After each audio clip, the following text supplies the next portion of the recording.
جی اعوذ باللہ من الشیطان الرجیم، بسم اللہ الرحمن الرحیم۔ رب اشرح لی صدری ویسر لی امری واحلل عقدۃ من لسانی یفقهوا قولی۔ رب زدنی علما رب زدنی علما رب زدنی علما۔ اللہ تعالیٰ کی توفیق سے ہم دوبارہ سے کلاس کا آغاز کر رہے ہیں، اور ہمارے ایگزام ہو چکے ہیں الحمدللہ۔ سب لوگ آئی ہوپ اب فری ہوں گے، اور اللہ تعالیٰ جنہوں نے ایگزام دیے ہیں انہیں کامیاب کرے۔ آج کی جو آیت مبارک ہے وہ آیت نمبر 22 سے ہم سٹارٹ کریں گے، اور 25 تک ہم کوشش کریں گے کہ اسے ہم لے جائیں آج کے سبق میں، اور کل جو ہے اس صورت کو ہم جو ہے وہ انشاءاللہ ختم کر دیں گے۔ آیت نمبر 22 میں اللہ تعالیٰ فرماتے ہیں، اس سے پیچھے اگر آپ جاتے ہیں تو تھوڑا سا بیک گراؤنڈ لے کے آئیں، تو اللہ تعالیٰ فرماتے ہیں کہ یہاں سے جو ہم نے پچھلا سبق پڑھا تھا، اعلموا انما الحیات الدنیا لعب و لہو، انسان کی زندگی کے جو مراحل ہیں اسے اللہ تعالیٰ نے یہاں پہ ڈسکس کیا ہے، کہ ابتدا جو ہے وہ کھیل سے اور تماشے سے، پھر زینت کا ایک جو ہے نا وہ ایک بندے کے ذہن میں آتا ہے کہ میں خوبصورت دکھوں، ٹھیک ہے، وتفاخر بینکم، پھر ایک وقت آتا ہے ایک دوسرے پہ فخر کرنا کہ میں میرے پاس یہ ہے تو تیرے پاس یہ نہیں، میں ایسے وہ ایسے، اس طریقے سے۔ وتکاثر فی الاموال والاولاد، پھر ایک وقت آتا ہے، ٹھیک ہے، اس وقت جو ہے نا وہ مال جمع کرنے کی دوڑ لگی ہوتی ہے کہ میرے پاس اتنا مال جمع ہو چکا ہے، آپ کے پاس کتنا ہے، میرے پاس اتنا بینک بیلنس ہے، آپ کے پاس کتنا ہے، میرے پاس اتنے مکان ہیں، آپ کے پاس کتنے ہیں، میرے پاس اتنی گاڑیاں ہیں، آپ کے پاس کتنی ہیں۔ گویا کثرت طلب جو ہے وہ انسان کی، بے شک مال میں ہو یا اولاد میں۔ کمثل غیث اعجب الکفار نباتہ، اللہ تعالیٰ نے پھر اس کی ساری مثال دی جو کہ پچھلے لیکچر میں اچھے طریقے سے ڈیٹیل میں ڈسکس ہو چکی ہے اور اپلوڈیڈ ہے چینل کے اوپر۔ آج کی آیت مبارکہ میں اگر غور کرتے ہیں تو اللہ تعالیٰ فرماتے ہیں، ما اصاب من مصیبت، آپ کا کوئی بھی سوال ہو جب آپ سبق پڑھ رہے ہوتے ہیں تو اسے آپ تھوڑا سا نوٹ آؤٹ کر لیا کریں، کہ جیسے ہی سبق ختم ہو تو اس سبق سے ریلیٹڈ جو آپ کے ذہن میں کوئی بھی کوشچن آتا ہے تو فوراً بعد میں پوچھ لیا کریں۔ ما اصابہ، نہیں پہنچتی، من مصیبت، کوئی مصیبت بھی، فی الارض، زمین میں، یعنی مصیبت کو اللہ تعالیٰ نے دو طرح کی تقسیم دے دی ہے۔ ایک ہے فی الارض جو اوور آل مصیبت ہوتی ہے، ٹھیک ہے، یعنی ایک جنرل مصیبت تمام لوگوں کے لیے، اجتماعی مصیبت کہہ لیں۔ ولا فی انفسکم، یا وہ مصیبت جو صرف تمہارے نفسوں پر آئی ہے۔ اجتماعی مصیبت میں کئی ایک مصیبتیں آ جاتی ہیں، ٹھیک ہے، جس میں کسی چیز کی شارٹیج ہو جاتی ہے مارکیٹ سے، کوئی چیز بہت زیادہ مہنگی ہو جاتی ہے مارکیٹ میں، ٹھیک ہے، کوئی قوم جو ہے وہ اجتماعی طور پہ جو ہے نا وہ کسی کی غلام بن جاتی ہے، پوری کی پوری قوم جو ہے وہ اس کو گرفتار کر لیا جاتا ہے، پوری کی پوری قوم کے جو افواج تھی ان کو قتل کر دیا جاتا ہے، یا کوئی بھی اس طرح کی اجتماعی کوئی بھی چیز ہو سکتی ہے۔ ولا فی انفسکم، اور تمہارے اپنے نفسوں پہ، اپنے نفس پہ، انسان پہ تکالیف کون سی آتی ہے، مصیبت کون سی آتی ہے، کوئی غم ہے، بھوک ہے، پیاس ہے، فقر ہے، خوف ہے، ٹھیک ہے، تھکاوٹ ہے، کوئی زخم لگ گیا ہے، چوٹ لگ گئی ہے، ایکسیڈنٹ ہو گیا ہے، تو یہ ساری چیزیں جو ہیں وہ انسان کی، یا کسی پیارے کی موت ہو گئی ہے، تو یہ ساری چیزیں انسان کے اپنے نفس کے اوپر جو ہے نا وہ آ رہی ہوتی ہیں۔ میں ولا فی انفسکم، اور جو تمہارے اپنے نفسوں پر کوئی بھی تکلیف اور مصیبت آتی ہے، اس بات کو ذہن میں رکھو، الا فی کتاب، یہ ساری جو مصیبت، یہ ساری جو چیزیں آتی ہیں، جو سب کچھ ایک پروسیس چل رہا ہے پوری ایک مطلب دنیا کا، یہ سارا کچھ ایک کتاب میں موجود ہے، من قبل ان نبرأہا، اس سے پہلے کہ وہ چیز پیدا ہو، وہ تکلیف آئے، وہ مصیبت آئے، اس سے پہلے اللہ تعالیٰ نے یہ تمام کا تمام بایو ڈیٹا کہہ لیں آپ اس کو، یا تمام کا تمام معاملہ اللہ تعالیٰ نے ایک کتاب میں لکھ رکھا ہے کہ یہ معاملہ ایسے ہونا ہے۔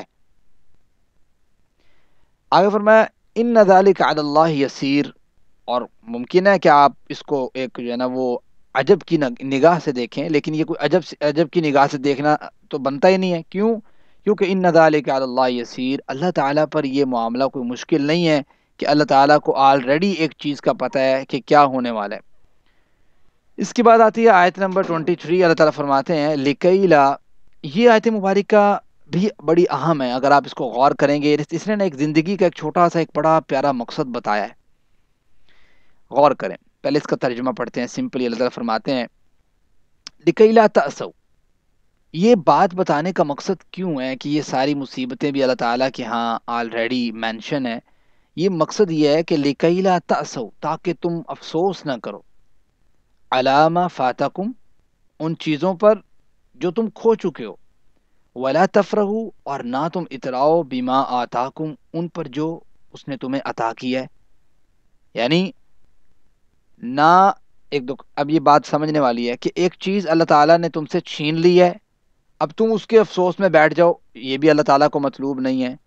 ایک چیز اللہ تعالیٰ نے تمہیں عطا کی ہے اور تم اس پر جو ہے نا وہ اتراؤ اور جو ہے نا وہ سمجھو کہ بھئی کسی کو نیچا کرنے کی کوشش کرو، تو یہ بھی اللہ تعالیٰ کو مطلوب نہیں ہے.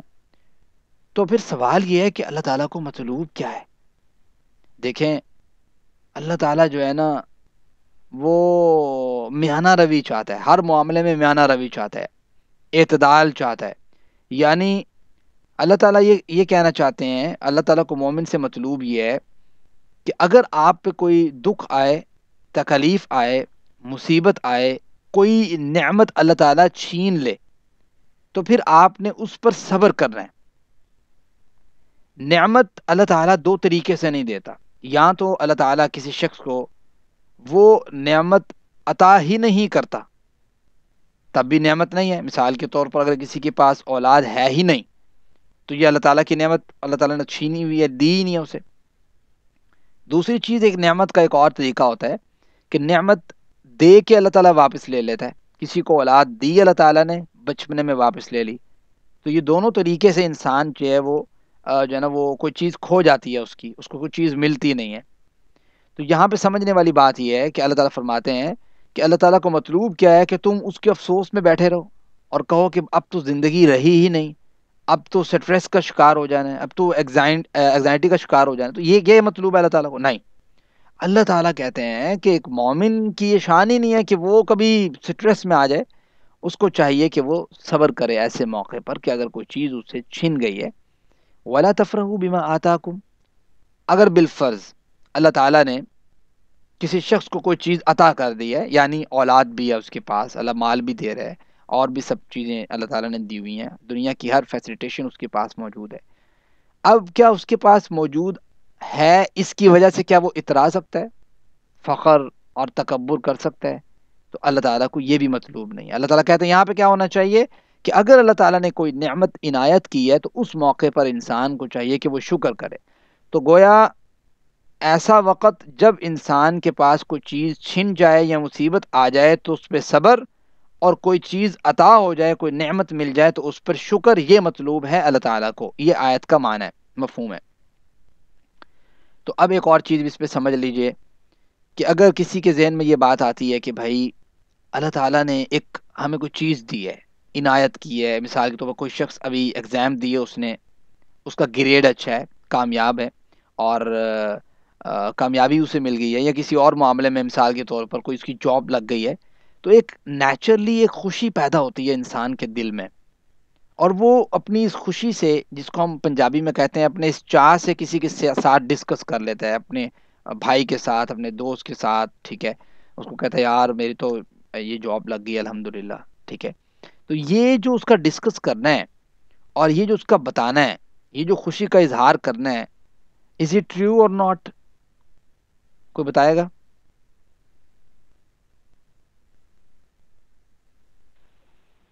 سر سوال ریپیٹ کیجیے گا.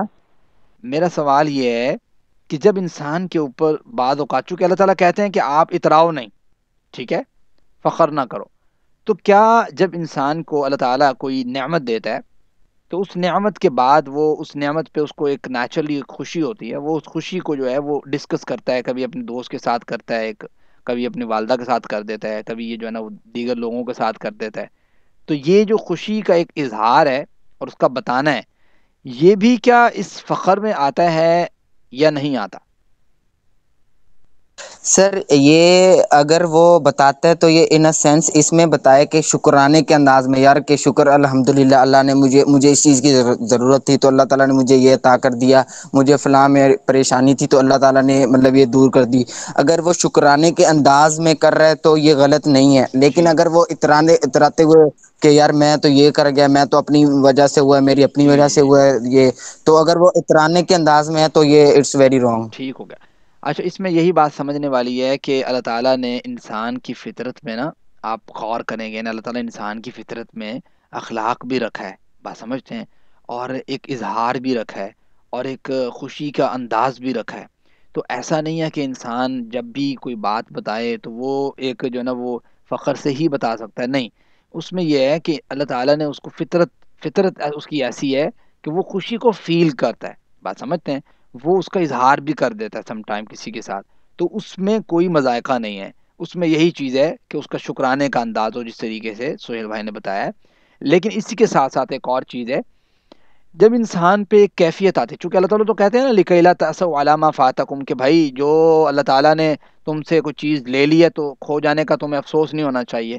اب مجھے ایک بات بتائیں، ایک نیچرلی کیفیت ہے انسان کے اوپر طاری ہو جاتی ہے، وہ کیفیت کیا ہوتی ہے کہ جب اللہ تعالیٰ کوئی چیز چھینتا ہے نا انسان سے، واپس لے لیتا ہے، تو اس وقت اس کے دل پہ جو ہے نا وہ ایک بڑا ایک سمجھ لیں کہ افسوس سا ہوتا ہے، تھوڑا سا آنسو نکل آتے ہیں، افسوس سا ہوتا ہے تھوڑا، وہ ایک ابتدائی طور پہ جو ایک افسوس ہوتا ہے، یہ ایک فطرتی چیز ہے، اس کو آپ کہیں کہ پتہ نہیں میں نے چونکہ اب میرے آنکھوں سے آنسو نکل آئے ہیں، یا میں تھوڑا سا افسردہ ہوا ہوں سٹارٹنگ میں اس کے اوپر، تو کیا یہ بھی میں نے غلط کیا ہے؟ تو جواب اس کا یہ ہے کہ یہ غلط نہیں ہے، چونکہ یہ تو انسان کی فطرت کے عین مطابق ہے، اللہ تعالیٰ نے اس کو غم کو فیل کرنے کی، غم کو محسوس کرنے کی ایک اللہ تعالیٰ نے اس کے اندر ایبلٹی رکھی ہے۔ لیکن اللہ تعالیٰ کو ساتھ مطلوب یہ ہے کہ کوئی بھی شخص جو ہے کبھی بھی کسی چیز کے کھو جانے کے اوپر اپنے آپ کو سٹریس کا شکار نہ کرے، اور اس کو اپنی کنٹینیوٹی میں شامل نہ کرے،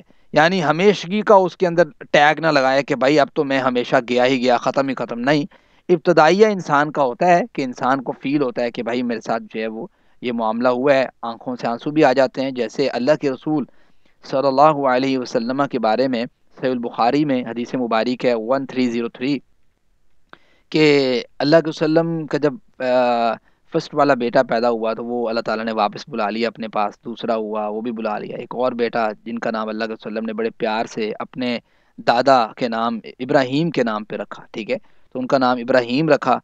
تو اللہ کے وسلم کا وہ واقعہ بڑا تفصیل کے ساتھ ہے کہ اللہ کے رسول گھر سے ہو کے آئے، تو پیچھے سے جو ہے نا وہ امہات المومنین پھر بلا رہی تھی کہ آپ آئیں، ابراہیم کی طبیعت خراب ہے، ابراہیم کی طبیعت خراب ہے۔ اللہ کے رسول نے واپس پیغام بھیجا کہ بھائی میں کیا کر سکتا ہوں، مطلب دعائی کر سکتا ہوں اللہ تعالیٰ سے بچانا، اور یہ زندگی اور موت کا معاملہ تو اللہ تعالیٰ جو ہے نا اس کے ہاتھ میں ہے۔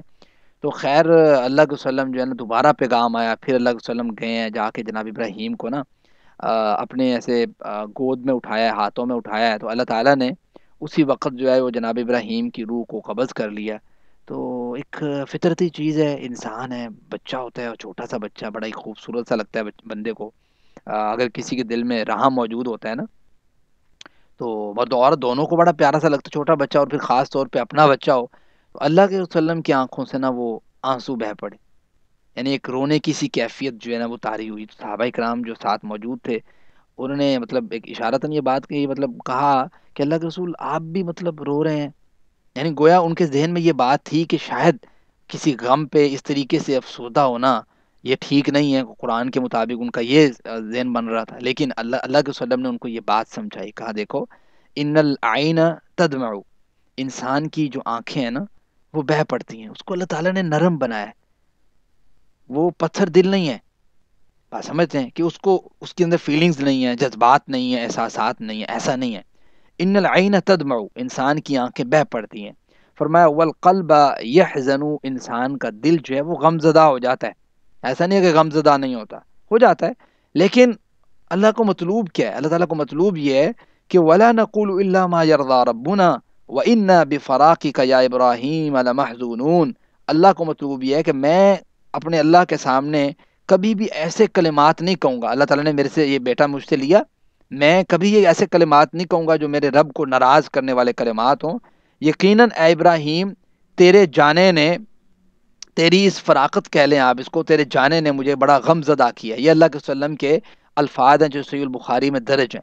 تو یہ الفاظ اور یہ حدیث مبارکہ اگر آپ ڈیٹیل میں جا کے پڑھتے ہیں تو آپ کو اس آیت کا معنی اور اچھے طریقے سے واضح ہو جاتا ہے. ٹھیک ہے، کہ جس میں یہ بات آ رہی ہے کہ لِكَيْ لَا تَأْسَوْا عَلَىٰ مَا فَاتَكُمْ، کہ بھائی تم نے افسوس نہیں کرنا ان چیزوں پر جو تم اللہ تعالیٰ نے تم سے لے لی ہیں، واپس لے لی ہیں. اس میں اگر وفات کے اوپر ہی اگر بات آتی ہے، جو واپس لے لیا اللہ تعالیٰ نے، والد کو لے لیا، والدہ کو لے لیا، بھائی بہن کو لے لیا، چچا کو، دادا کو، نانا کو، نانی کو، تو یہ اس پہ ہی اگر آتے ہیں تو اللہ کے وسلم کا وہ فرمان بھی ہے کہ 3 دن سے زیادہ انسان جو ہے وہ سوگ والا معاملہ نہ رکھے، کہ بس وہاں بیٹھا ہوا ہے اور کوئی کام نہیں کرنا اور کہہ رہا ہے کہ بھئی زندگی بس یہی تھی جو پہلے تھی، اب تو ہے نہیں، ختم ہو گیا سارا کچھ. یہ جو اس کے جملے ہیں یہ تو اللہ تعالیٰ کو مطلوب ہی نہیں ہے اور اللہ تعالیٰ کو پسند ہی نہیں ہے. بات سمجھتے ہیں؟ اور عورتیں کچھ بیان کرتی ہیں، ٹھیک ہے میں فلاں ہو گئی تو میں فلاں ہو گیا، اور یہ مرد کچھ جو ہے نا پھر بھی کچھ اس لحاظ سے کمپیریٹیو کچھ نہ کچھ بچاؤ ہے. اگر آپ خود دیکھتے ہیں تو ایک آپ کے سامنے چیز ہے. تو یہ چیزیں جو ہے وہ بیان کرنا اور اس طرح کے جملے جو ہے نا وہ بولنا، یا اپنے آپ کو مارنا پیٹنا، یہ ساری چیزیں جو ہے نا وہ اللہ تعالیٰ نے جو ایک صبر کی ایک کیفیت بیان کی ہے اس کے بالکل برعکس ہیں. تو گویا اسی چیز کو اللہ تعالیٰ سمجھانا چاہ رہے ہیں کہ لِكَيْ لَا تَأْسَوْا عَلَىٰ مَا فَاتَكُمْ، دیکھو جو تم سے اللہ تعالیٰ نے چھین لی ہے اس پہ تمہیں افسوس نہیں کرنا. یہی معاملہ جنگ کی صورتحال میں ہے کہ اگر جنگ کے اندر جو ہے وہ تمہارا جو ہے نا وہ کوئی نہ کوئی پاسا ہلکا بھی رہ گیا ہے، جیسے احد کے موقع میں جو ہے نا وہ پاسا جو ہے وہ کفار کا تھوڑا سا جو ہے نا وہ بعد میں اونچا ہو گیا اس لحاظ سے، چونکہ مسلمانوں ایک چھوٹی سی غلطی مسٹیک ہو گئی، مس ہینڈل ہو گیا پرابلم. تو وہاں پہ جو ہے نا وہ یہ بات بھی تو سمجھائی جا سکتی ہے کہ بھئی اب یہ نہیں ہے کہ تم نے کہنا ہے بس اب چونکہ ہم تھوڑا سا جو ہے نا وہ ہم شہید کر دیے کہ ہمارے کچھ ساتھی، اب ہم جو دوبارہ جنگ نہیں لڑ سکتے. اس طرح کا معاملہ نہیں رکھنا، صبر، استقامت. بات سمجھتے ہیں؟ وَلَا تَفْرَحُوا بِمَا آتَاكُمْ، اور جب تمہیں اللہ تعالیٰ نے جو ہے نا وہ فتح عطا کی ہے کسی موقع پہ تو پھر تم نے یہ نہیں کہنا کہ دیکھو جی ہماری طاقت اور ہماری قوت اور ہمارا یہ. ٹھیک ہے، سبب پہ آپ نے جو ہے نا وہ نہیں رہنا، بلکہ مسبب الاسباب پہ رہنا ہے، اللہ تعالیٰ پر رہنا ہے کہ اللہ تعالیٰ نے ہمیں جو ہے نا یہ چیز دی. آپ کو پتہ ہے اگر آپ چیپٹر نمبر 10 پڑھتے ہیں، آئی تھنک سورۃ توبہ کے اندر یہ بات موجود ہے. غزوہ ہے نا، غزوہ حنین کا موقع تھا. تو حنین کے موقع پہ نا آپ کو پتہ ہے مسلمان جو ہے نا وہ زیادہ تعداد میں تھے. تو زیادہ تعداد میں ہونے کے بعد نا ایک دوسرے سے مطلب گویا ان کا یہ کیفیت تھی کہ یہ کہہ رہے تھے کہ بھی آج تو ہم تعداد میں زیادہ ہیں، ہم جیتیں گے. بات سمجھتے ہیں؟ تو یہ ایک کیفیت سی ان کے ذہن میں تھی. تو اللہ تعالیٰ نے کیا پاسا پلٹا ایسا کہ فرمایا کہ لقد نصرکم اللہ فی مواطن کثیرۃ ویوم حنین اذ اعجبتکم کثرتکم، کہ تمہیں بڑا مان تھا، بڑا تعجب تھا اپنی کثرت پہ کہ آج ہم جو ہے نا وہ جیتیں گے. تو اللہ تعالیٰ نے پاسا ہی پلٹ دیا. تو اللہ تعالیٰ کو کثرت نہیں چاہیے، اللہ تعالیٰ کو جو ہے نا وہ ایمان چاہیے، اللہ پر یقین چاہیے. تو یہ ہے اللہ تعالیٰ نے یہ جو آیت مبارکہ بیان کیا. اللہ فرماتے ہیں دیکھو واللہ، اللہ تعالیٰ جو ہیں لا يحب كل مختال فخور، اللہ تعالیٰ خود پسندی کرنے والے شخص کو اور فخر جتانے والے شخص کو پسند نہیں کرتا. بات سمجھتے ہیں؟ ایک چیز ہے کہ خرچ کرنے سے پہلے ہی انسان جو ہے نا وہ فخر کرتا پھرے، یعنی خرچ بھی نہیں کرتا اللہ تعالیٰ کی راہ میں اور فخر بھی بڑا ہے، تیری خیر میرے پاس یہ ہے، میرے پاس وہ ہے، میرے پاس یہ ہے، ایسے یہ والی باتیں. اور فخور ایک ہے کہ خرچ کرنے کے بعد فخر کرے کہ میں نے دیکھو وہاں خرچ کیا، دیکھو میں نے وہاں خرچ کیا، دیکھو میں نے وہاں خرچ کیا. یہ دونوں کیفیتیں اللہ تعالیٰ کو پسند نہیں ہیں. بات سمجھتے ہیں؟ اور اس میں اگر ایک اور اینگل سے دیکھا جائے ان دونوں کو ڈیفرینشیٹ کیا جا سکتا ہے کہ مختال کہتے ہیں کہ انسان اپنے ہی من کو اپنے ہی اندر جو ہے نا وہ سوچتا رہتا ہے کہ میں کیا چیز ہوں، میں پتہ نہیں کیا چیز ہوں. یہ چیز جو ہے یہ مختال میں آ جاتی ہے. فخور یہ ہوتا ہے کہ وہ صرف اپنے من تک ہی نہیں سوچتا بلکہ اس کو لوگوں تک بھی بیان کرتا ہے کہ بھائی دیکھو میں اندر سے ہی صرف اکیلا تنہا اور سب سے ڈیفرنٹ نہیں ہوں، بلکہ میں تو آپ سب لوگوں سے الگ ہوں. ٹھیک ہے، بلکہ اظہار بھی کرتا ہے. تو یہ دونوں چیزیں اللہ تعالیٰ کو پسند نہیں ہیں. ٹھیک ہے، اس کا یہ جو فرق ہے اس کو آپ نوٹ آؤٹ کریں اور اس کو میں انشاءاللہ پوچھوں گا جب اللہ تعالیٰ نے موقع دیا. تو آگے چلتے ہیں. الذین یبخلون ویأمرون الناس بالبخل، اللہ تعالیٰ فرماتے ہیں کچھ لوگ ایسے ہوتے ہیں ان کی کنڈیشن پتہ کیا ہوتی ہے؟ فخر بھی بڑا ہے، ساری چیزیں جی میرے پاس مال ہے، میرے پاس یہ ہے، اللہ کی راہ میں خرچ کرنے کا معاملہ ہوتا ہے تو بخل کرتے ہیں، انتہا کا بخل. ٹھیک ہے، ان کو کوئی نہیں ہوتا کہ بھئی ہم نے کس طریقے سے پازیٹیوٹی کو جو ہے نا وہ انکریز کرنا. الذین یبخلون، وہ لوگ جو بخل کرتے ہیں. جہاد کا معاملہ ہے تب بھی بخل. ویأمرون الناس بالبخل، اور صرف اپنے تک محدود نہیں رکھتے اپنے بخل کو کہ چلو ٹھیک ہے بھائی آپ ذاتی طور پہ ٹھیک ہے اتنے بخیل ہیں، لیکن کرتے کیا ہے، جو لوگ اللہ کی راہ میں خرچ کر رہے ہوتے ہیں، جو لوگ کسی پازیٹیو ایکٹیویٹی میں شامل ہوتے ہیں، ان کو بھی جو ہے نا وہ ڈی ویلیو کرتے ہیں، بات سمجھتے ہیں، ان کے بھی حوصلے پست کرنے کی کوشش کرتے ہیں. وہ امرون الناس بالبخل، یعنی گویا لوگوں کو بھی کہتے ہیں یار تو بیوقوف ہے، اتنے سارے تو نے پیسے جو ہے نا وہ فلاں جگہ پہ لگا دیے، فلاں بیوہ کو دے دیے ہیں، یا فلاں جو ہے نا وہ غریب کی فلاں کی مدد کر دی ہے، یا فلاں جو ہے نا وہ مدارس میں کہہ لیں آپ، یا کسی پازیٹیو کام میں لگا دیے ہیں، کسی جگہ پہ پانی کی ضرورت تھی وہاں لگا دیے ہیں. یار انہوں نے کون سا تجھے کوئی آؤٹ پٹ دینی ہے، بات سمجھتے ہیں، انہوں نے کیڑا کوئی تیری ضرورت ہے، انہوں نے گلاں پھر بھی کرنی ہے، یہ وہ اس طرح کا معاملہ ہوتا ہے نا. تو انسان اصل میں وہاں پہ یہ بات بتائے کہ دیکھو بھائی میں نے ان کی آؤٹ پٹ کے لیے کام نہیں کیا، میں نے تو اللہ تعالیٰ کے لیے کیا ہے، بات سمجھتے ہیں. جب انسان کے دل میں یہ بات ہو تو پھر انسان جو ہے وہ لوگوں کی باتیں کہاں سنتا ہے. لوگ تو کہتے رہتے ہیں، لوگ تو بڑی باتیں کرتے ہیں، آپ جو مرضی کر لیں دنیا کے اندر، زندگی میں آپ جو مرضی کر لیں، آپ یہ سمجھیں اگر دل میں آپ کے یہ آئے کہ پتہ نہیں لوگ مجھے کچھ نہیں کہیں گے، تو ایسا نہیں ہے. وہ آپ لوگوں نے بھی پڑھی ہوگی وہ لوگ داستان کہ وہ گدے والی جو ہے، وہ والد بیٹا اور گدھا، وہ جہاں جاتے ہیں نا، وہ جس طریقے سے بھی جاتے ہیں، میں اس کو ڈسکس نہیں کرنا چاہ رہا ہوں، نہ وہ اتنی امپورٹنٹ ہے. وہ جہاں جاتے ہیں نا، جس طریقے سے بھی جاتے ہیں کہ خود اوپر بیٹھ کے جائے والد، یا بیٹا بیٹھ کے جائے، یا دونوں بیٹھ کے جائیں، یا دونوں اتر کے جائیں، یا دونوں اس کو اٹھا کے جائیں، تو ہر دفعہ جو ہے نا لوگ بات کرتے ہیں. تو لوگوں کی باتوں پہ کون بیٹھا ہوا ہے بھائی؟ آپ بیٹھے آپ نے دیکھنا ہے کہ آپ کون سا ورک آؤٹ کر رہے ہیں. آپ اپنے آپ کو جانچ پڑتال کر سکتے ہیں اللہ تعالیٰ کی کتاب کے مطابق. تو یہ چیز ہے. اللہ تعالیٰ فرماتے ہیں وَمَن يَتَوَلَّ، اور جو کوئی منہ پھیرتا ہے، فَإِنَّ اللَّهَ هُوَ الْغَنِيُّ الْحَمِيدُ. دیکھو بھائی، کوئی شخص کہتا ہے کہ میں نے نہیں دینا اللہ کی راہ میں، اور اس کا دل یہ سمجھتا ہے کہ پتہ نہیں میں دوں گا تو یہ پازیٹیو کام چلتا رہے گا، میں دوں گا یہ تو یہ مدرسہ کنٹینیو رہے گا، میں دوں گا تو یہ کلاس ایسے رہے گی، میں یہ ہیلپ آؤٹ کرتا ہوں تو یہ ہوتا ہے. میں ابھی ہمارے جو کور ممبر کے اسٹوڈنٹس ہیں بوائز اینڈ گرلس، میں ان کو بھی یہی بات بتاتا ہوں کہ بھائی بات یہ ہے کہ میں ابھی پڑھا رہا ہوں تو میں بھی یہی سمجھ رہا ہوں کہ میں پڑھاؤں گا تو پتہ نہیں کوئی اور نہیں پڑھا سکتا. ایسا نہیں ہے.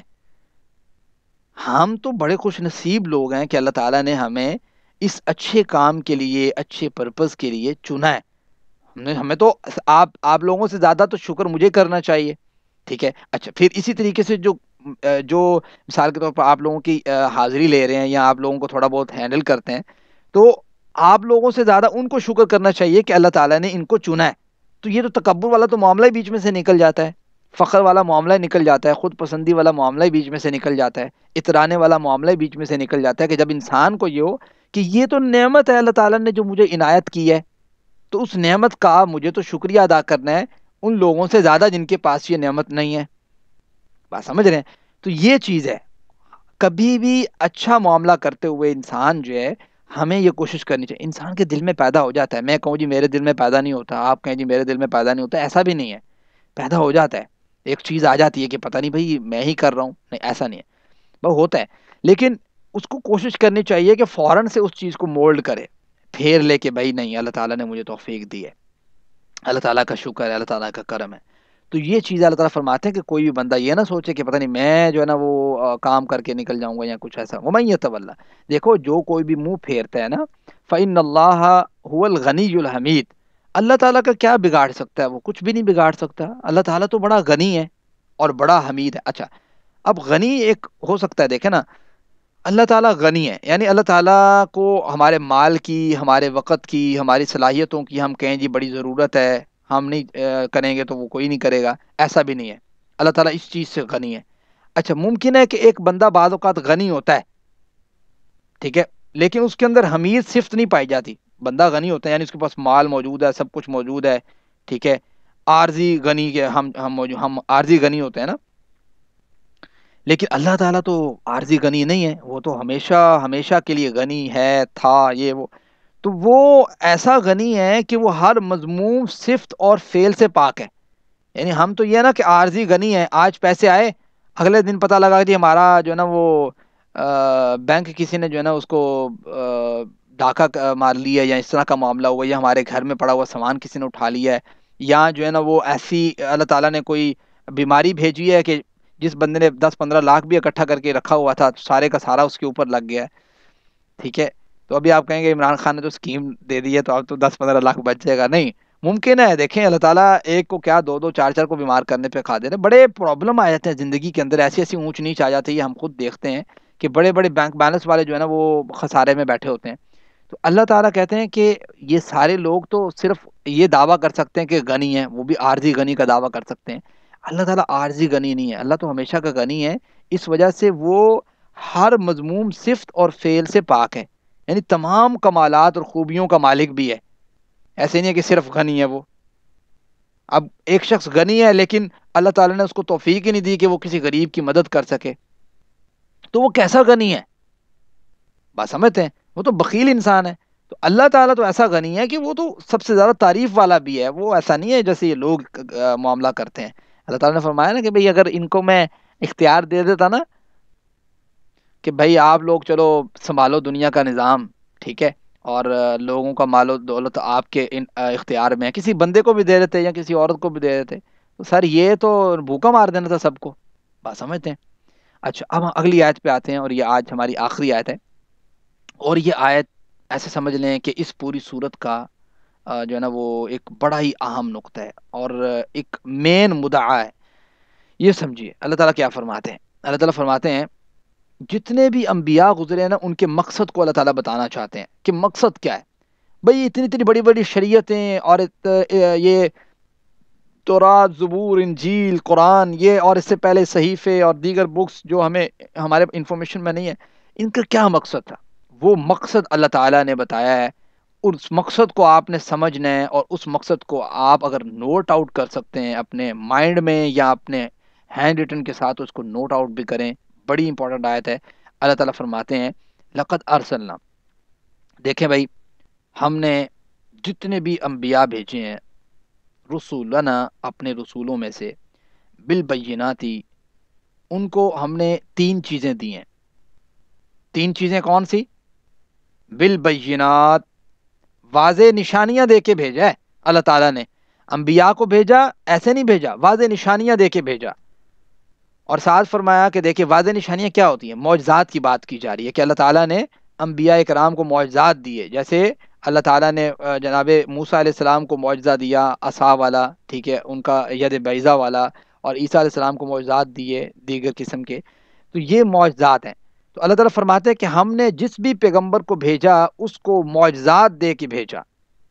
وَأَنزَلْنَا مَعَهُمُ الْكِتَابَ, اور اس معجزات کے ساتھ اللہ تعالیٰ نے انہیں کتاب بھی دی. بات سمجھتے ہیں, کتاب بھی دی اللہ تعالیٰ نے انہیں. اور اللہ تعالیٰ نے کیا دیا؟ والمیزان, اور اللہ تعالیٰ نے میزان دیا. کتاب سے آپ سمجھ چکے ہوں گے, میزان کو ذرا آپ سمجھیے کہ میزان کیا چیز ہے. دیکھیں اللہ اکبر, میزان جو ہے نا, میزان کہتے ہیں کہ آپ ایک اعتدال قائم کریں کسی بھی چیز کے درمیان. یعنی جیسے ہم 1 kg کا جو ایک ہمارے پاس ویٹ ہوتا ہے اس کے بدلے ہم اعتدال قائم کرتے ہیں. دوسری طرف اگر ہم مثال کے طور پر کوئی چیز لے رہے ہیں, فروٹ لے رہے ہیں, کنو لے رہے ہیں, کوئی بھی چیز, تو اس کا ہم کیا کرتے ہیں, اس کو کنو کو اتنا رکھنا ہے ہم نے کہ وہ ویٹ اور یہ کنو کا ویٹ اعتدال اس کے درمیان ہو جائے, یعنی دونوں کے درمیان توازنہ ہو جائے کہ واقعی یہ دونوں ایکول ہیں اس لحاظ سے. ٹھیک ہو گیا؟ تو اللہ تعالیٰ بھی یہ جو ایک شریعت نازل کرتا ہے اس میں میزان قائم کرتا ہے. سمجھتے ہیں, اس کا مقصد یہ ہوتا ہے کہ معاشرے کے مختلف کیٹاگری کے جو لوگ ہیں اور مختلف معاملات میں جو لوگ ہیں ان کے درمیان اعتدال قائم ہو جائے. ٹھیک ہے, یہ ہے ایک تیسرا اہم پوائنٹ اور نقطہ کہ جو انبیاء کی شریعت کے مقاصد میں شامل ہے. اس کی میں آپ کو مثال دیتا ہوں. اس کی آپ مثال غور کریں گے تو آپ کو یہ بات سمجھ آئے گی کہ جیسے ایک بڑا ہی قدیم مسئلہ ہے جو چلتا آ رہا ہے اور ابھی بھی موجود ہے معاشرے میں, کہ عورت اور مرد کے درمیان کیا توازن قائم کیا جائے. اور بڑے بڑے فلاسفر بیٹھے ہوئے ہیں, بڑے بڑے فلسفے دیں گے اور ساری چیزیں موجود ہیں. ایک سوال ہے کہ عورت اور مرد کے درمیان کیسے توازن قائم کیا جائے. ظاہر بات ہے کہ دونوں ایک دوسرے کے محتاج ہیں, یہ تو حقیقی بات ہے, اس میں کوئی شک کی بات نہیں ہے. عورت مرد کی محتاج ہے اور مرد عورت کا محتاج ہے, لیکن ان کے مابین جو حقوق و فرائض کا توازن ہے وہ نہیں ہو پا رہا. وہ کیا ہے اس کے اوپر ہم مطلب کیسے اس کے درمیان توازن قائم کریں, اس کا میزان کیسے قائم کریں؟ دیکھو معاشرے میں یا تو اس طرح ہوتا ہے کہ عورت کو ملکیت بنا لیا جاتا ہے, جوتی کی نوک سمجھا جاتا ہے, ایسے سمجھ لیں کہ عورت کو جو ہے نا وہ بالکل کوئی مقام و مرتبہ ہی نہیں دیا جاتا. جس طریقے سے اگر آپ دیکھتے ہیں کچھ معاشرے میں بھی اس طرح کے معاملات ہوتے ہیں, اور اللہ کے وسلم سے پہلے بھی یہ معاملات موجود تھے. لیکن ایک دوسری جانب ہے, دوسری جانب یہ ہے کہ عورت مرد کے بالکل شانہ بشانہ ہو کر اپنی حدود سے تجاوز کر جائے. ایک یہ پرابلم ہے سوسائٹی کا, کہ سوسائٹی میں ایسا بھی ہے کہ بعض اوقات عورت کا یہ کہنا ہوتا ہے کہ میں شانہ بشانہ چلنے, شانہ بشانہ چلنے. اب وہ شانہ بشانہ چلنے کے جو نقصانات کیا ہوتا ہے کہ شانہ بشانہ جس کو وہ سمجھ رہے ہوتا ہے نا کہ ہم نے کندھے کے ساتھ کندھا ملا کے چلنا ہے, وہ کندھے کے ساتھ کندھا ملانا ہی جو ہے نا وہ تباہی کا ذریعہ بن جاتا ہے. وہ ایسی حد سے تجاوز ہوتی ہے کہ پھر میں آگے جا کے آپ کو بتاتا ہوں کیا معاملہ ہوتا ہے. ایک نا کردار ہے, کردار کیا بلکہ ایک جو ہے نا ایک عورت ہے جس کا نام نا کلیو پترا نامی عورت ہے. کلیو پترا, آپ جا کے انٹرنیٹ پہ سرچ کریں گے تو یہ آپ کو مل جائے. کلیو پترا کی آپ ہسٹری پڑھیں. یہ عورت جو ہے نا, اس کے جب انڈر میں تھوڑا سا اقتدار سا آیا یا کچھ باتیں آئی, ایسی چیزیں آئیں, یہ اللہ کے وسلم کی جو ہے نا وہ بعثت سے پہلے کی عورت ہے. یہ وہ عورت ہے جس کی وجہ سے سلطنت روم جو ہے ایک زبردست قسم کی بڑی سلطنت تباہ ہوئی تھی. بات سمجھتے ہیں, اس کی تباہی کا ذریعہ بنی, اور اس کے ناجائز تعلقات اور اس کا جو ہے نا وہ بڑا ایک کھپ کپیا والا کام ہے سارا. کلیو پترا نامی عورت. تو گویا یہ جو عورت ہے جب مرد کے شانہ بشانہ ہو کر چلنے کی جو وہ معاملہ ایک سوچنا, تو اس میں کیا ہوا کہ وہ والا معاملہ ہوا جو کلیو پترا نے کیا, اس سے بھی آگے نکل جاتا ہے پھر عورتیں, جو اب آج کام یورپ کنٹریز میں ہو رہا ہے اس معاملے میں. تو اب سوال یہ پیدا ہوتا ہے کہ اگر ہم کسی مرد کی ذمہ داری لگاتے ہیں کہ بھائی چلو ٹھیک ہے, آپ ایسے کرو کہ آپ رولز اینڈ ریگولیشنز بناؤ کہ عورت کے جو ہے نا وہ کیا حقوق ہیں, فرائض ہیں, اور مرد کے کیا حقوق اور فرائض ہیں. آپ مجھے بتائیں کہ جو مرد یہ بات بنائے گا, یہ رولز بنائے گا, تو وہ کس طرف پلڑا بھاری رکھے گا؟ وہ ہمیشہ مردوں کی جانب رکھے گا, یہ ظاہر سی بات ہے, کیونکہ اس کو عورتوں کے اصل مسائل کا سامنا ہے ہی نہیں. اور اسی طریقے سے اگر کسی عورت سے آپ ڈسکشن شروع کر دیں اور کہیں کہ ہاں جی چلے, آپ رولز وضع کر دیں کہ کیا آپ کو حقوق چاہیے, ٹھیک ہے, آپ کون سے حقوق چاہتی ہیں, تو عورت نے وہ حقوق بتانے ہیں اور مردوں کے وہ حقوق وضع کرنے ہیں جو, چونکہ وہ مرد کی نیچر کو سمجھ نہیں سکتی. میں کہوں کہ ہر ایک چیز کو, چونکہ جس کے اوپر کوئی چیز آتی ہے نا, جس کو خود پتا ہوتا ہے اپنے ذات کے بارے میں کہ عورت کو کس چیز کی ضرورت, مرد کو کس چیز, تو وہ صرف اپنی جو بات بتا سکتی ہے اور اپنا پلڑا بھاری رکھ سکتی ہے. مرد جو ہے وہ پھر پیچھے رہ جائے گا. تو گویا یہ جو معاملہ ہے کہ عورت اور مرد کے درمیان توازن کیسے قائم کیا جائے, اب یہ وضع کون کرے گا, سوال یہ پیدا ہوتا ہے.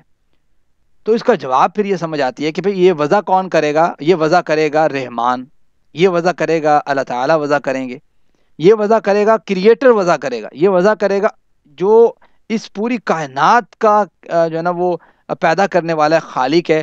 اس کو تو پتہ ہے نا کہ عورت کی کیا ضروریات ہیں, اور کس طریقے سے عورت سب سے زیادہ سیکیور ہو سکتی ہے, اور کس طریقے سے مرد سب سے زیادہ سیکیور ہو سکتا ہے, اور مرد کے اندر کیا کیا جو ہے نا وہ کیفیات احساسات پیدا ہوتے ہیں, عورت کے اندر کیا کیا کیفیات اور احساسات پیدا ہوتے ہیں. یہ کس کو پتہ ہے سب سے زیادہ؟ اللہ تعالیٰ کو پتہ ہے.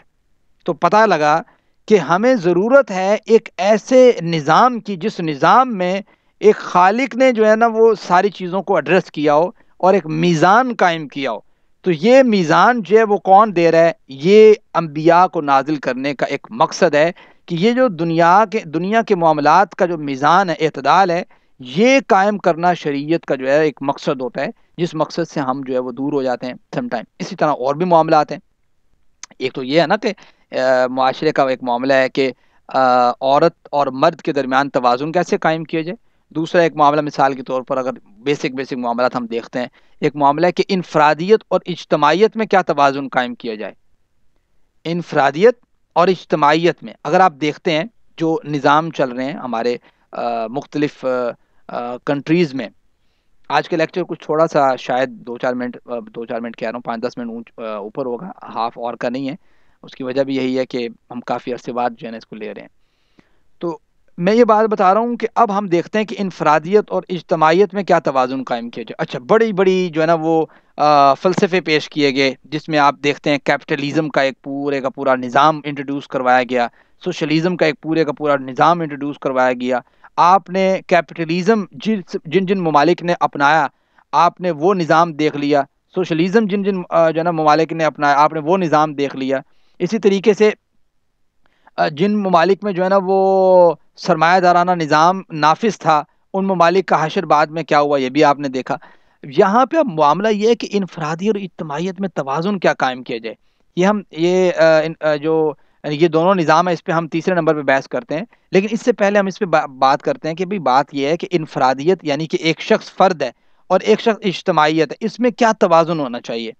اجتماعیت میں آپ دیکھیں ایک کئی جگہوں پہ ایسا نظام نافذ ہے, اب آپ مجھے کوئی کنٹری بتائیں گے, میرے مائنڈ میں بھی نہیں ہے, جس کو ہم کہتے ہیں نا ٹوٹیلیٹری سسٹم ہم بول سکتے ہیں اس کو, یا مطلق العنان سسٹم بول سکتے ہیں آپ. ایسی سوسائٹی کی جس میں پوری کی پوری ملوکیت سمجھ لو کہ یا آمریت کے زیر اثر جو ہے نا وہ علاقہ موجود ہو. میرے خیال سے یہ کوئی کوریا ہے یا ساؤتھ کوریا یا نارتھ کوریا, ان میں سے کوئی ہے ایسا علاقہ نا جس میں جو ہے نا وہ آمریت کا گویا نظام ہے. مطلب یہ ہے کہ سب لوگ جو ہے نا وہ اپنے اظہار خیال کر ہی نہیں سکتے, بالکل نہ جماعت بنا سکتے ہیں نہ اظہار خیال کا ان کو ہے, بس سارے کے سارے ایک قسم کے جو ہے نا وہ مزدور ٹائپ ہیں. یعنی فرد جو ہے نا اس میں کچلا جاتا ہے اس نظام کے اندر. تو یہ جو نظام ہے اس نظام کو کہتے ہیں کہ مطلق العنان سوسائٹی, جس کو ہم کہتے ہیں ٹوٹیلیٹیرین سوسائٹی. بات سمجھتے ہیں؟ اب یہ ایک سوسائٹی کا ایک نظام ہے. دوسری جانب جس کو ہم کہتے ہیں یہ اجتماعی نظام لوگوں نے بنا دیا کہ چلو جی اے نظام ہے.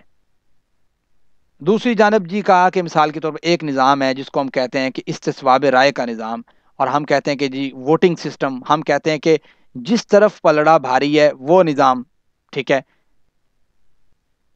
اب یہ دیکھیں اس نظام میں کیا خرابی ہوتی ہے. اس نظام میں یہ ہوتا ہے کہ اگر دیکھیں اللہ تعالیٰ کہتے ہیں کہ ممکن ہے ایسا ہو, ممکن ہے نا ایسا ہو کہ بھائی جو حق بات ہے وہ تھوڑے لوگ, کیونکہ اللہ تعالیٰ تو کہتے ہیں قلیلا ما تذکرون قلیلا ما تؤمنون. ٹھیک ہے, کم لوگ ہی ہیں جو ایمان لے کے آتے ہیں, کم لوگ ہی ہیں جو عقل والے ہیں. تو اب ہوتا یہ ہے کہ وہ جو کم طبقہ ہوتا ہے جو صحیح بات کر رہا ہوتا ہے کہ بھائی اس طرح نہیں ہے اس طرح نہیں ہے اس طرح نہیں ہے, اس طبقے کی جو ہے نا وہ صورتحال جو ہے نا وہ اس کی بات ہی نہیں مانتے. اور جو بات زیادہ طبقہ کر رہا ہوتا ہے وہ بے شک غلط ہی کر رہا ہو, وہ بے شک کہہ رہا ہو کہ سود کھاؤ پیو کوئی مسئلہ نہیں ہے, وہ بے شک کہہ رہا ہو کہ بھائی یہ جو ہے نا وہ اسلامک سزا کو ختم کر دو, وہ بے شک کہہ رہا ہو کہ بھائی فلاں رول ختم کر دو, بے شک کہہ رہا ہو کہ معاشرے میں بے حیائی پھیلاؤ. تو ایسے نظام میں کیا معاملہ ہوتا ہے, یہ خرابی پیدا ہوتی ہے, اور یہ خرابی ہمیشہ ان تھوڑے لوگ جو صحیح بات کر رہے ہوتے ہیں ان کی دل آزاری کا باعث بھی بنتی ہے اور معاشرے کی خرابی کا باعث بھی بنتی ہے. تو پتہ یہ لگا کہ یہ نظام بھی انسان کے لیے مفید نہیں ہے. ٹھیک ہو گیا. اب آگے چلتے ہیں. ایک نظام ہے مثال کے طور پہ فرد کا نظام. فرد کا نظام یہ ہے کہ جو کہتا ہے وہ کر لے, کسی کو کوئی روک تھام نہیں ہے. ٹھیک ہے, کوئی جو ہے نا وہ مثال کے طور پہ جیسے مغرب کا کلچر چل رہا ہے کہ جس طریقے سے کوئی ننگے ہو کر بازار میں نکل جائے کوئی مسئلہ نہیں ہے, کسی کی ڈریسنگ جس طرح کی مرضی ہو کوئی مسئلہ نہیں ہے. ہم جنسیت پرستی جو ہے ہومو سیکچویلٹی کو جو ہے نا وہ اس کا حق دلا دیا جائے. ٹھیک ہے, لوگوں کو بتا دیا جائے جو مرضی کریں کوئی مسئلہ نہیں ہے. ٹھیک ہے, کوئی جو ہے نا وہ اپنی آزادی سے اپنی مرضی سے کوئی زنا کرے تو یہ جرم نہیں ہے. ہاں زنا بالجبر اور ریپ ہو تو ٹھیک ہے جرم ہے. اگر کسی کی بیوی جو ہے وہ کسی دوسرے شخص کے ساتھ جو ہے وہ برائی اور زیادتی اور سارا معاملہ ہوتا ہے وہ اپنے آپ کی انڈرسٹینڈنگ سے کرتے ہیں, تو پھر جو ہے یہ شخص جو ہے پہلا جو اس کا اپنا خاوند ہے یہ زیادہ سے زیادہ کیا کر سکتا ہے, یہ کورٹ میں جا کے جو ہے نا وہ کیس دائر کر سکتا ہے. یہ اس کی بیوی کہے گی میری اپنی مرضی.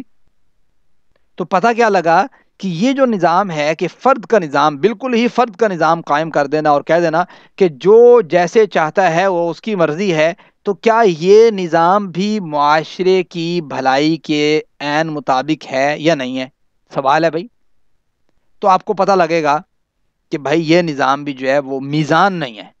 یہ جو قرآن کریم نے کہا ہے نا کہ بھائی یہ جو شریعتیں ہم نافذ کرتے ہیں نا، یہ جو ہم قرآن نافذ کر رہے ہیں، آپ کو قرآن پڑھ پڑھ کے سنا رہے ہیں، قرآن سیکھنے کی باتیں کر رہے ہیں، اس کا مقصد کیا ہے؟ اس کا مقصد یہ ہے کہ یہ نظام ایسا آپ کو دیا جا رہا ہے کہ جس نظام میں میزان ہے، اعتدال ہے۔ آپ دنیا کے جتنے نظام اٹھا لیں اس میں اعتدال آپ کو نہیں ملے گا، سوائے اس نظام کی جو رحمان کا نظام ہے۔ تو اب آپ کو سمجھ آ گئی کہ فرد اور اجتماعیت کا کیا توازن ہونا چاہیے۔ وہ توازن کون بتائے گا؟ وہ استصواب رائے سے نکالا جائے گا کہ بھئی بہتے بندے کی کہندے نے، ہاں جی ہاتھ کھڑا کرو جی، تھوڑے چو کیڑا بندہ کہندا جی اتنے شراب چلنی چاہیے، وہ جی ہاں جی 25 بندوں نے کہہ دیا ہے، 4 بندے بیٹھے ہوئے تو وہ کہہ رہے تھے نہیں نہیں یار یہ معاملہ ٹھیک نہیں ہے، تو 25 بندوں کی بات مان لی گئی، 4 بندوں کو چھوڑ دیا گیا۔ تو پتہ یہ لگا کہ یہ جو نظام ہے فرد اور انفرادیت کا اور اجتماعیت کا، اس میں کیا توازن ہونا چاہیے، یہ توازن کون بتائے گا؟ یہ توازن بتائے گا اللہ تعالیٰ بتائیں گے، خالق بتائے گا، پیدا کرنے والا بتائے گا، جس نے اس پوری کائنات کو پیدا کیا ہے۔ اور ایک تیسرا پیچیدہ معاملہ جیسے میں اب کہہ سکتا ہوں، مثال کے طور پہ دے رہا ہوں، مزدور اور سرمایہ دار نظام ہے۔ مزدور کا اور پہلے یہ ہوتا تھا نا، پہلے تو سرمایہ دار نظام ہی نہیں تھا، سرمایہ دار بندہ وہ کیا ہوتا تھا، یہ تھا کہ بھئی ایک بندہ اگر کسی جو ہے نا وہ شخص کے جو ہے نا وہ زمین کاشت کر رہا ہے، اس کو پتا ہوتا تھا اتنا حصہ میرا ہے، اس نے وہ حصہ اٹھانا، گندم اٹھا کے جا کے جو ہے نا وہ کسی دوسرے چیز والے کو دینی، اس سے وہ چیز اٹھا لینی، اس نے وہ اس کو دینی، اس نے اس کو دینی، تو یہ تھا مبادلے کا سسٹم، ٹھیک ہے۔ لیکن جس طریقے سے کرنسی آئی اور یہ کرنسی نے اور پھر یہ سونے نے معاملہ خراب کیا کہ لوگوں نے جو ہے نا وہ کرنسی جو ہے نا وہ جو تھا کوئی سرمایہ دارانہ، یا ایسے سمجھ لیں کہ جو تگڑا تھا، ٹھیک ہے، یا جو معاشرے میں بڑا سمجھا جاتا تھا، اب یہاں پہ بھی ایسا ہی ہے۔ آپ دیکھ لو اپنے معاشرے میں، ذرا مجھے بتاؤ کہ آپ لوگ جس جس علاقے سے ہو، آپ لوگوں کے علاقے میں ایک ایک گنڈا اور ایک ایک بدماش نہیں ہے؟ ایک ایک بدماش ہے، کوئی اس کو بدماش کہہ لیں آپ ایک ایسا سمجھ لیں کہ سخت لینگویج میں، اور اس کو اگر تھوڑا اچھی لینگویج کا آپ نے نام دینا ہے تو آپ اس کو کوئی اور نام دینے، آپ کہیں جی ہمارے معاشرے کا وڈیرا، ہمارے معاشرے کا چودھری، ہمارے معاشرے کا بڑا، ہمارے معاشرہ کہہ رہا ہوں میں، ہمارے جو ہے نا علاقے کا سربراہ۔ سربراہ کس بیس پہ ہے جی؟ وہ آپ بتائیں کس بیس پہ سربراہ ہے؟ پتہ یہ لگے گا کہ وہ پیسے کی بیس پہ سربراہ ہے۔ اچھا پیسہ کوئی ایسی چیز ہے کہ جس کی بیس پہ کسی کو سربراہ بنا دیا جائے، کسی کو چودھری بنا دیا جائے، کسی کو حاکم بنا دیا جائے، کسی کو جو ہے نا وہ جو ہے نا وہ ایسا ملے کہ منصف بنا دیا جائے، کسی کو جج بنا دیا جائے؟ سربراہ، یہ پیسہ کوئی ایسی چیز ہے؟ تو پتہ یہ لگا کہ یہ جو پیسوں کی جو لعنت ہے، ایسا سمجھ لیں کہ یہ جو کام کیا ہے پیسوں نے آ کے، کہ ایک بندے نے یا تو جبرن جو ہے نا کسی سے چھین لیا، یا اس نے جو ہے نا وہ اپنے تعلقات کی بیس پہ اتنی جو ہے نا وہ زمینیں اکٹھی کر لی کہ اس پورے علاقے کو اس نے گھیرا ہوا ہے، اور اس پورے علاقے میں کوئی دوسرا شخص جو ہے کوئی اونچ نیچ بھی کرتا ہے نا، کوئی شخص ووٹ کے اوپر بھی کھڑا ہوتا ہے، کوئی شخص اپنے حق کے اوپر بھی کھڑا ہوتا ہے، تو میں کہتا ہوں اگلے دن اس کو جو دھمکیاں ملتی ہیں تو کیسے بندے بیٹھتے ہیں، آپ نے خود دیکھا ہوگا اپنے علاقوں میں۔ تو پتہ یہ لگا کہ یہ جو مزدور اور سرمایہ دار کا جو طبقہ ہے، اس کا جو ایک فرق ہے، یہ فرق کون ڈیسائیڈ کرے گا کہ اس میں اعتدال کیسے آئے گا؟ یہ شریعت بتائے گی۔ بات سمجھتے ہیں؟ پھر یہ ایک پورے ایک بحثوں اور پوری ایک بحثیں ہیں، اور پورا ایک نظام ہے، اور پورا ایک طریقہ کار ہے اس کے اوپر بات کرنے کا۔ تو یہ میں نے ایک مثال کے طور پر آپ کے سامنے 2-3 چیزیں رکھی ہیں تاکہ آپ کو یہ بات سمجھ آ جائے کہ بھئی یہ قرآن کیوں امپورٹنٹ ہے، شریعت کیوں امپورٹنٹ ہے۔ دنیا کا کوئی نظام ہے جو میں نے باتیں آپ کو بتائی ہیں، 2-3 باتیں بتائی ہیں، جو اس کے اندر میزان قائم کر دے؟ کوئی نظام نہیں ہے سوائے اللہ کے نظام کے۔ لیقوم الناس بالقسط، یہ میزان کیوں ہے، یہ ہم نے کتاب کیوں نازل کی ہے، یہ ہم نے معجزات کیوں دکھائے ہیں، تاکہ یہ اس کتاب کے ذریعے، اس میزان کے ذریعے، لیقوم الناس، لوگوں کے درمیان انصاف قائم کیا جا سکے، ٹھیک ہے۔ اب آپ کہیں گے کہ بھائی او یار یہ جنگ و جدال کی کیا بات کرنی، ٹھیک ہے، اور جہاد کی کیا بات کرنی، اور ان چیزوں کی کیا بات کرنی، بس جی میٹھی میٹھی باتیں کریں اور میٹھے میٹھے طریقے سے جو ہے نا وہ آپ لوگوں کو دعوت دیں، یہی اب طریقہ رہ گیا ہے۔ ابھی آپ باتیں سنتے ہوں گے، یہ باتیں ہم بھی سنتے ہیں، ماشاءاللہ آپ بھی سنتے ہوں گے، لیکن آپ کو اس بات کا پتہ ہے یہ جو سرمایہ دار طبقہ ہے، یہ آپ کا کیا خیال ہے؟ ان کو پتہ بھی ہوگا کہ اگر انصاف یہ چیز ہے تو وہ انصاف کریں گے نہیں کریں گے، چونکہ ان کی ایسا مطلب کہ ان کے اوپر ٹانگ آتی ہے، یا ان کے اوپر ان کی جو ہے نا وہ چیز ماری جاتی ہے، ان کی عزت ماری جاتی ہے ایک قسم کی، کہ کہ بھئی ان کا عہدہ مارا جاتا ہے کہ بھئی یہ ہمارا عہدہ جو ہے نا انہوں نے لے لیا. یہود سے زیادہ کون اللہ کے وسلم کو جانتا تھا, لیکن مسئلہ کیا تھا؟ مسئلہ وہی کہ بھائی ساڈے کول تے آ کے لوگ فتوے پوچھ دینے, ہم سے آ کے تو لوگ باتیں پوچھتے ہیں کہ بھائی یہ پرابلم کیسے ہے, یہ پرابلم کیسے ہے, ہم سے آ کے لوگ سولوشن کرواتے ہیں. اگر یہاں پہ نظام چینج کر دیا جائے تو سولوشن کون کروائے گا؟ غریب طبقہ ہماری خدمت کرتا ہے. اگر یہ نظام چینج کر دے تو غریب طبقہ تو آئے گا نہیں ہمارے پاس. تو یہ لوگ تو نہیں کبھی چینج کریں گے. تو ان لوگوں سے چینج کروانے کے لیے اور نظام میں اعتدال پیدا کرنے کے لیے, اور غریب اور امیر کا وہ فرق جو ہے, جو ایک فرق جو ہے نا وہ اسلام نے قائم کیا ہے, جس ٹائپ کا فرق, یہ عزت و آبرو کا کوئی فرق نہیں ہے, ایسے معاملات کا کوئی فرق نہیں ہے. تو یہ جو اسلام نے اس کے اندر میزان قائم کیا ہے, یہ میزان منوانے کے لیے ممکن ہے کہ ایک وقت آئے کہ اللہ نے تمہیں طاقت دے. تو وَأَنزَلْنَا الْحَدِيدَ, دیکھو اللہ تعالیٰ نے یہ جو لوہا اتارا ہے, فِيهِ بَأْسٌ شَدِيد, یہ زور آور چیز ہے, یہ جنگ و جدل کے لیے چیز یوز ہوتی ہے. اللہ تعالیٰ نے یہ کس لیے اتارا ہے؟ اس کے ذریعے آپ لوگوں کو بات منوا سکتے ہیں کہ بھئی آپ کیسے کسی غریب کے اوپر جو ہے یہ ظلم کر سکتے ہیں. سرمایہ دار نظام یہی کرتے, سرمایہ دار یہی کرتا ہے نا کہ اگر ایک بندے اس کے پاس امپلائیز ہیں کوئی 2-4 ہزار, وہ کہتا ہے وہ تھوڑی سی بات اگر کسی سے کوئی مسٹیک ہوئی ہے یا کسی نے کچھ سچ بول دی ہے اور وہ کمپنی کے خلاف ہے, ٹھیک ہے, وہ اس کے جو ہے نا وہ وڈیرے کے خلاف ہے, تو اس کو پکڑتے ہیں, اس کو مارتے بھی ہیں اور اس کو وہاں سے نکال بھی دیتے ہیں. اس کے گھر کا سارا سسٹم ان بیلنس ہو جاتا ہے. یہ کیا ہے؟ ظلم تو ہے.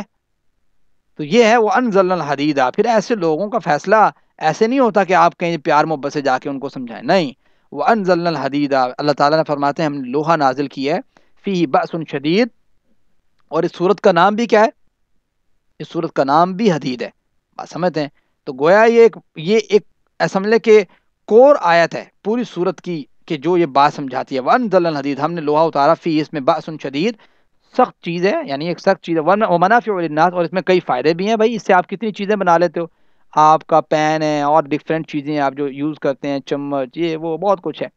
وَلِيَعْلَمَ اللَّهُ, اللہ تعالیٰ فرماتے ہیں تاکہ جان لے اللہ تعالیٰ, یہ نظام جو اللہ نے نافذ کیا ہے, یہ میزان اللہ تعالیٰ جو نافذ کیا ہے, اس کے بعد جو ایک نمبر پروسیس آتا ہے کہ پھر جو ہے جب اللہ تعالیٰ طاقت و قوت دے, پھر اس نظام کو آپ تبدیل کریں. اور یہ نظام تبدیل شروع کہاں سے ہوتا ہے؟ آپ کے اپنے گھر سے. اپنے گھر کو آپ کم از کم اس چیز سے پاک کر سکتے ہیں, اور یہ پورا اسلامک کنسپٹ جو ہے دے سکتے ہیں, ان کو بتا سکتے ہیں کہ بھائی یہ اسلام کہتے ہیں. وَمَنَافِعُ لِلنَّاسِ وَلِيَعْلَمَ اللَّهُ, تاکہ جان لے اللہ تعالیٰ مَن يَنصُرُهُ, کہ کون مدد کرتا ہے اس کی, وَرُسُلَهُ, اور اس کے رسولوں کی, بالغیبی, غائبانہ مدد. دیکھو آپ نے اللہ تعالیٰ کو دیکھا ہے, اللہ کے رسول کو دیکھا ہے؟ نہیں دیکھا, لیکن پھر بھی آپ کا ایمان اتنا پختہ ہے اور اس نظام کو آپ دیکھتے ہیں کہ یہ اعتدال پر مبنی نظام ہے جو جناب ابوبکر صدیق, عمر فاروق, عثمان غنی, علی المرتضیٰ رضوان اللہ علیہم اجمعین نے نافذ کیا, اور کس طریقے سے معاشرے میں, جیسے عمر بن عبدالعزیز نے نافذ, کس طریقے سے معاشرے سسٹینیبل معاشرہ قائم ہوا. ان اللہ قوی عزیز, بے شک اللہ تعالیٰ بہت قوی ہے اور بہت زبردست ہے. یہاں تک اللہ تعالیٰ کی توفیق سے ہم پڑھیں گے. باقی انشاءاللہ کل اس صورت کو ہم کمپلیٹ کریں گے اللہ تعالیٰ کی توفیق سے. اللہ تعالیٰ ہمیں عمل کی توفیق دے اور ہمیں قرآن کریم سمجھنے کی, اسے آگے پہنچانے کی توفیق عطا فرمائے. آج کے سبق سے ریلیٹڈ اگر کسی کا کوئی کویسچن ہے تو وہ پوچھ سکتے ہیں آپ.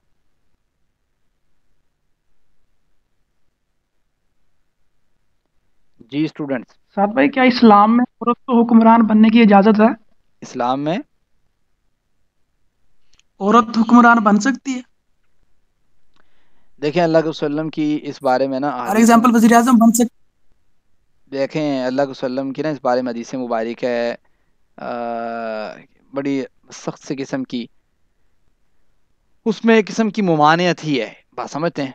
میں نے آپ کو ایک واقعہ بتایا کلو پترا کا, آپ اس کو لکھ لیں, اس کے اسپیلنگ بھی میں آپ کو بتا دیتا ہوں, اور ویسے اردو میں بھی لکھیں گے تو آ جائے گا, CLEO, ٹھیک ہے, PATRA.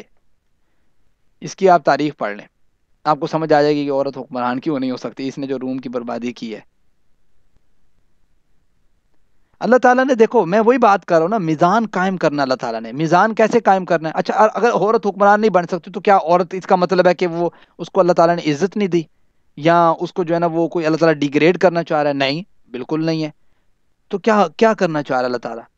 اللہ تعالیٰ بیک اینڈ پہ ان کا ایک رول رکھتا ہے. بیک اینڈ سمجھتے ہیں؟ یعنی کہ اگر کوئی مرد آگے جاتا ہے تو اس کے بیک پہ بھی کوئی نہ کوئی عورت جو ہے اس کو سپورٹیو ہوتی ہے. اگر اچھا نظام نافذ ہے نا, جو ہے نا ایک ہسبینڈ وائف کا، تو اس میں ایک پورا ایک سسٹم ہوتا ہے، اس میں اللہ تعالیٰ نے یہ رکھا ہے کہ بھی عورت اگر اوپر جاتی ہے نا حکمران، تو آبویس بات ہے جو اللہ تعالیٰ نے ایک پردے کا سسٹم بنایا تو وہ تو بالکل اس کا فائدہ نہیں رہ جاتا پیچھے، بات سمجھتے ہیں؟ اس کا اللہ تعالیٰ نے جو ایک صنف نازک اسے کہا ہے یا کسی بھی لحاظ سے اسے جو ہے نا سپورٹیو کہا ہے، تو اس میں تھوڑا سا اگر غور کرتے تو ہمیں سمجھ یہ آتی ہے کہ سوٹیبل نہیں ہے اس کے لیے ہی نقصان دہ ہے اس کو ہی لوگ، اگر دیکھو عورت کے اندر نا ایک چیز ہے کہ اس کو سٹریس جلدی آتا ہے مرد کی نسبت، یہ ایک نیچرلی ہے، یعنی اگر کوئی شخص تڑی دے دے نا ایک دفعہ کہ بس تو اپنی زندگی بچا کے رکھو، تو میں کہتا ہوں رو پڑیں گی، کیوں؟ یہ ایک فطرتی عمل ہے، اور یہ جو ہمارے سیاستدان ہیں ان کو تو روز مل رہی ہوتی ہے ایک دوسرے سے، ٹھیک ہے، پھر بھی کوئی نہ کوئی معاملہ ہلکا پھلکا ہوتا ہے۔ اب مسئلہ پتہ کیا ہے؟ مسئلہ یہ ہے کہ اللہ تعالیٰ نے نا ڈیوائیڈ کیا ہوا ہے بہت سی چیزوں کو، کچھ چیزوں میں اللہ تعالیٰ کو پتہ ہے چونکہ اللہ تعالیٰ خالق ہے کہ کون سی چیز مرد کے لیے سوٹیبل ہے اور کون سی چیز عورت کے لیے، اور اللہ تعالیٰ نے عورت کو بعض اوقات ایسی چیزیں دی ہیں جو مرد کو نہیں دی، تو پھر اس کا کیا مطلب ہے عورت کو زیادہ کر دیا وہاں پہ؟ نہیں، میزان قائم ہے اسلام میں، بس اس چیز کو آپ سمجھیں۔ جی کسی اور کا کوئی کویسچن؟